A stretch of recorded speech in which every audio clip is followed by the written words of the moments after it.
Hello everyone, welcome to my YouTube channel. My name is Shweta and currently I'm a second year BSc Nursing student at JMC Orai. So आज की video में हम लोग living word के MCQ discuss करने वाले हैं और ये जो MCQ रहेंगे पूरा NCERT बेस ही है. एक भी MCQ ऐसा नहीं है जो आपको NCERT पढ़ने पे ना मिले और ये जो MCQ है वो आपके सीनेट के पैटर्न पे ही बेस है. मतलब बहुत ज़्यादा इजी भी नहीं है और बहुत ज़्यादा टफ भी नहीं है जैसे आपके सीनेट के एग्जाम में आते हैं. बस उसी अकॉर्डिंग है. मतलब सीनेट के एग्जाम में जैसा आपके क्वेश्चंस पूछे जाते हैं उसी टाइप के ये क्वेश्चंस है, तो आप लोगों को कोई भी प्रॉब्लम नहीं होगी सॉल्व करने में. एंड इसमें लास्ट में मैंने एक क्वेश्चन छोड़ा है जो कि आप लोगों को कमेंट में आंसर करना है, तो एक भी क्वेश्चन को स्किप मत करना और अच्छे से देखो. बाकी आप अगर आपको कोई क्वेश्चन जो मैंने इस वीडियो में कराया नहीं समझ में आया तो आप लोग बाद में ही पूछ सकते हैं. तो चलो वीडियो स्टार्ट करते हैं. सो यहाँ पे फर्स्ट क्वेश्चन है, who is known as the Darwin of 20th century. तो 20th सेंचुरी में डार्विन किसको कहा जाता था, मतलब 20th सेंचुरी का डार्विन किसको कहा जाता है. तो ये जो क्वेश्चन है वो आपका एनसीईआरटी के आपके फ्रंट पेज में स्टार्टिंग में ही मिल जाएगा अगर आपने पढ़ा होगा तो. ऑप्शंस देख लेते हैं एक बार. सबसे पहले Ernest Mayr, Rudolf Virchow, Robert Koch and Schwann. तो इसका जो राइट आंसर होगा वो होगा अर्नेस्ट मेयर. अर्नेस्ट मेयर जो थे वो आपके 20th सेंचुरी के डार्विन के नाम से जाने जाते थे. और ये क्वेश्चन जो है वो हमारे जब मैंने ये सीनेट दिया था तो उसमें आया था, तो ये आप अच्छे से याद कर लेना, मतलब इम्पोर्टेंट है, याद रखना. ठीक है. नेक्स्ट क्वेश्चन है, what is the defining characteristic feature of living being. ऐसा कौन सा यहाँ पे ऑप्शन में फीचर दिया गया है जो लिविंग बीइंग को नॉन लिविंग से डिफरेंशिएट करता है.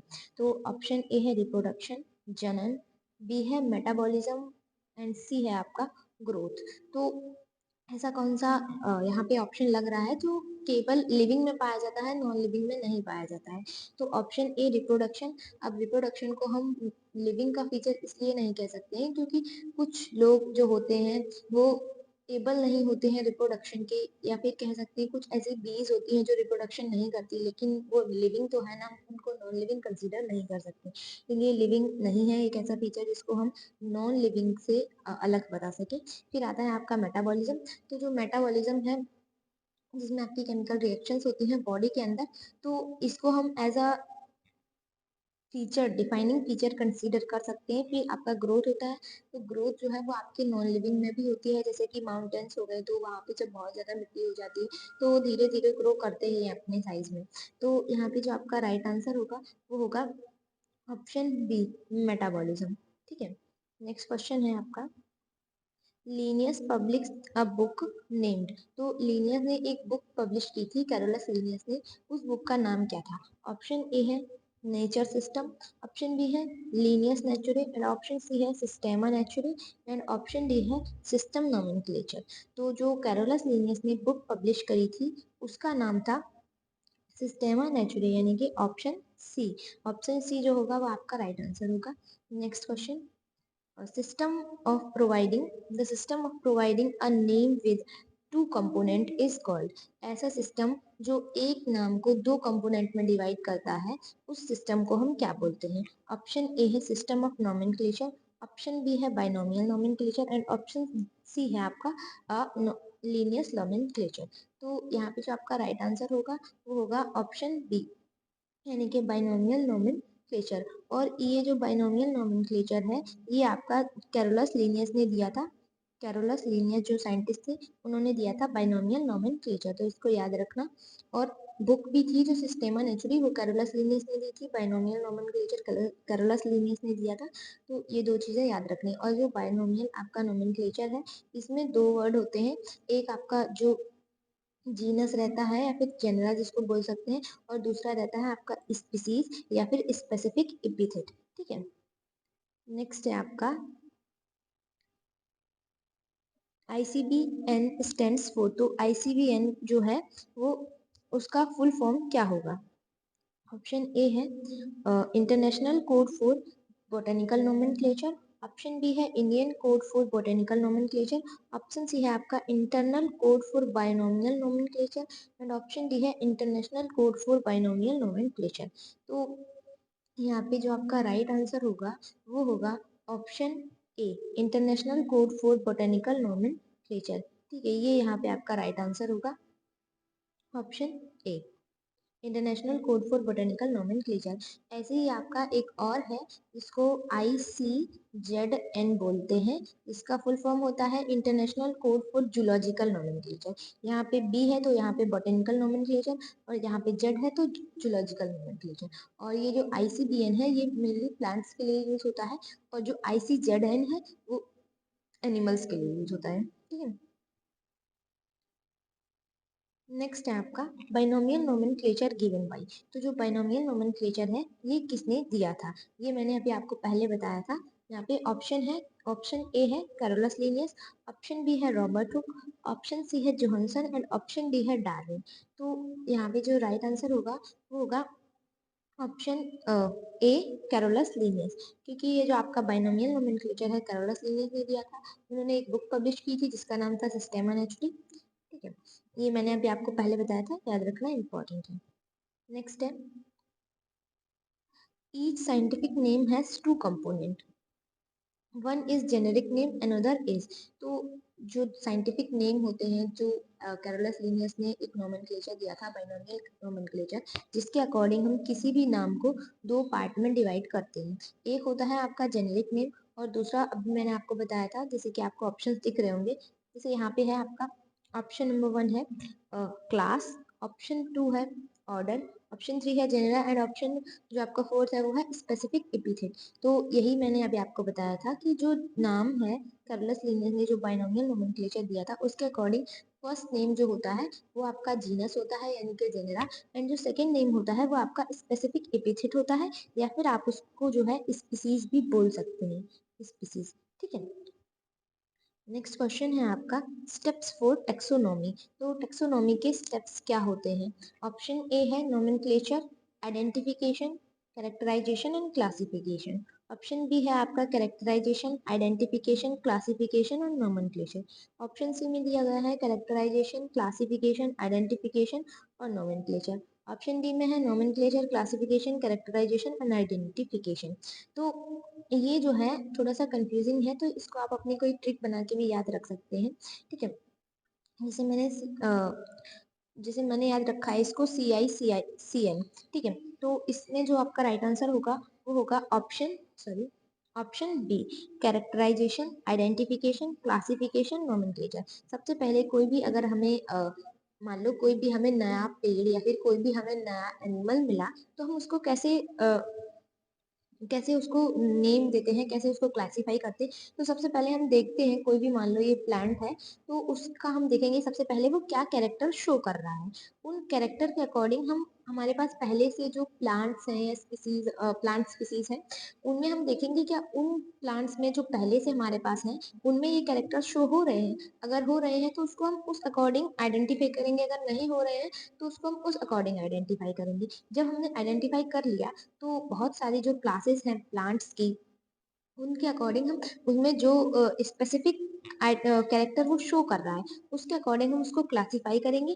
फिर हम उसको क्लासिफाई करने के बाद उसको एक स्पेसिफिक नेम देंगे, उस नेम के अकॉर्डिंग उसको पूरी दुनिया में जाना जाएगा उसी नाम से, और उस नाम को हम साइंटिफिक नेम भी बोलते हैं। और वो नेम जो होता है वो आपके कैरोलस लिनियस के अकॉर्डिंग दिया जाता है, बाइनोमियल नोमेनक्लेचर के अकॉर्डिंग। ठीक है, नेक्स्ट है who said that species are immutable. तो किसने कहा था कि जो स्पीसीज होती हैं वो इम्यूटेबल होती हैं। ऑप्शन ए है डार्विन, ऑप्शन बी है रॉबर्ट कोच, ऑप्शन सी है बिचू एंड ऑप्शन डी है लिनियस। तो जो आपके साइंटिस्ट थे कैरोलस लिनियस, उन्होंने बोला था कि जो स्पीसीज होती हैं वो इम्यूटेबल होती हैं, मतलब उनमें उत्परिवर्तन नहीं होता है, उनमें किसी टाइप का कोई चेंज नहीं होता है स्पीसीज में। तो लिनियस ने आपकी 3 चीजें दी हैं। एक आपका उन्होंने बोला है कि जो स्पीसीज है वो इम्यूटेबल होती हैं। उसके बाद बाइनोमियल नोमेनक्लेचर दिया है जिसके अकॉर्डिंग हम प्लांट्स को या फिर किसी भी नेम को 2 पार्ट्स में डिवाइड करते हैं, जिसमें एक आपका जीनस होता है और एक जो होता है वो आपका स्पेसिफिक एपिथेट या फिर स्पीसीज होता है। फिर जो लिनियस है उन्होंने एक बुक पब्लिश करी थी सिस्टेमा नेचुरली। ठीक है, नेक्स्ट है आपका टेक्सोनोमिक हायरार्की। टेक्सोनोमी हायरार्की यहाँ पे आपको दी गई है और उसके अकॉर्डिंग आपको जो सही मतलब हायरार्की शो करी गई है उसको आपको आइडेंटिफाई करना है। ऑप्शन ए में है किंगडम है सबसे पहले, फिर फाइलम है, फाइलम या फिर डिवीजन, उसके बाद आपका क्लास है, ऑर्डर है, फैमिली है, जीनस है एंड स्पीसीज है। नेक्स्ट में आपका किंगडम दिया गया है, क्लास दिया गया है, फाइलम और डिवीजन है, ऑर्डर है, फैमिली है, जीनस है, स्पीसीज है। फिर ऑप्शन सी में आपका जीनस दिया है, स्पीसीज दिया है, फैमिली दिया है, ऑर्डर दिया है, उसके बाद आके डिवीजन दिया है, क्लास दिया है और किंगडम यहाँ पे सबसे लास्ट में दिया है। तो जो यहाँ पे आपका राइट आंसर है वो है ऑप्शन ए। अब मैं बता रही हूँ कैसे, ठीक है। तो जैसे कि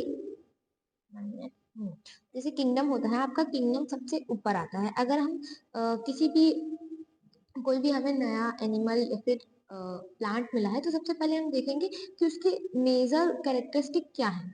अगर आप स्पीसीज लेवल पे देखोगे तो उसके ज्यादा कैरेक्टर मैच करेंगे किसी भी प्लांट से। उसके बाद जीनस पे जाओगे तो थोड़े कम कैरेक्टर, यहाँ पे आते आते उसका बस एक दो कैरेक्टर मैच करते हैं, मतलब मोस्टली, क्योंकि स्टार्टिंग से आपकी स्पीसीज में सारे कैरेक्टर होंगे।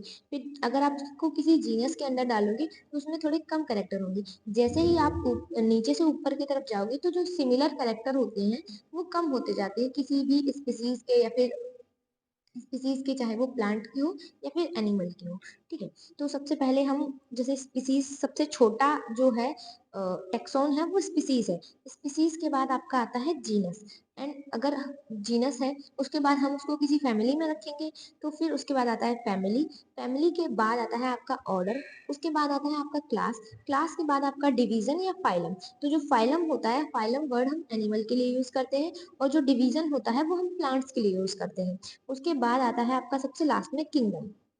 मेजरली 5 किंगडम्स है, मोनेरा, प्रोटिस्टा, फंजाई और एनिमेलिया, ठीक है। तो ये मेजर 5 किंगडम है आपके, और इसमें आपके फाइलम शायद 8 से 9 है, एग्जैक्ट मुझे याद नहीं है, आप लोग देख लेना एक बार। तो ये रहता है आपका टेक्सोनोमिक हायरार्की। पर इसमें एक चीज याद रखना, सबसे छोटा टेक्सोन आपका स्पीसीज होता है, और जैसे जैसे आप नीचे से ऊपर की तरफ जाएंगे आपके जो सिमिलर कैरेक्टर्स होते हैं वो कम होते जाते हैं, ठीक है। नेक्स्ट है आपका हु डिस्क्राइब्ड टर्म फाइलम। तो जो टर्म फाइलम है ये किसने दिया था? ऑप्शन ए है लिनियस, ऑप्शन बी है अर्नेस्ट हैकल, ऑप्शन सी है Rudolf Virchow and option D है डार्विन। तो यहाँ पे जो आपका राइट आंसर होगा वो होगा ऑप्शन बी, अर्नेस्ट हैकल। जो अर्नेस्ट हैकल थे उन्होंने आपका टर्म दिया था फाइलम, और इनको as Darwin of 20th century भी जाना जाता है, ठीक है। नेक्स्ट है आपका कीस्टोन स्पीसीज। तो कीस्टोन स्पीसीज क्या होती है ये आपको पढ़ के आना है, उसके बाद आपको कमेंट में आंसर भी करना है, जिससे आप एक टॉपिक तो कम से कम इस बहाने पढ़ लोगे, ठीक है। नेक्स्ट है आपका लास्ट क्वेश्चन है, साइंटिफिक नेम फॉर मैंगो। तो ये क्वेश्चन जो है एक बार पूछा भी जा चुका है। तो सबसे पहले आपको ऑप्शन में दिया गया है मेंजिफेरा इंडिका। ये तो सबको पता है, मेंजिफेरा इंडिका जो मैंगो है उसका साइंटिफिक नेम है, पर उसको कैसे लिखा जाता है? ऑप्शन बी में भी आपको मेंजिफेरा इंडिका दिख रहा है, सी में भी और डी में भी। अब अंतर क्या है देखो, जो ऑप्शन ए है वहां पे आपको जो मेंजिफेरा का एम है वो कैपिटल में दिया है, उसके बाद इंडिका का भी एम जो आई है वो आपको कैपिटल में दिया गया है।